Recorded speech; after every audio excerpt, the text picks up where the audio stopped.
ఏం చేసావు పెద్దమ్మ వంట? వంట తిన్నావా? తిన్నా. అన్నం తిన్నా. ఇంకా మటన్ వచ్చే ఉన్నది, ముందు చేసిన దోశలు చేసుకొని మటన్ తిన్నా. ఉన్ని కడిగేటైనా నీళ్ళు పోసుకొని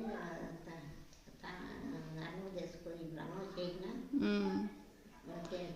తిన్నాం కాదు. తినడానికి వచ్చిన నేను. అదే తిందాం తిందాం. 1 గంట 2 గంటలు అవుతుంది. ఎలా కట్టుకున్నామా? అదే లేట్ అయింది ఈరోజు. అయితే మటన్ చేసినావు, ఇంకా ఉంది. వడలు అయిపోయినాయా? అత్తిరాసలు చూపిస్తావా? చూద్దాం పద.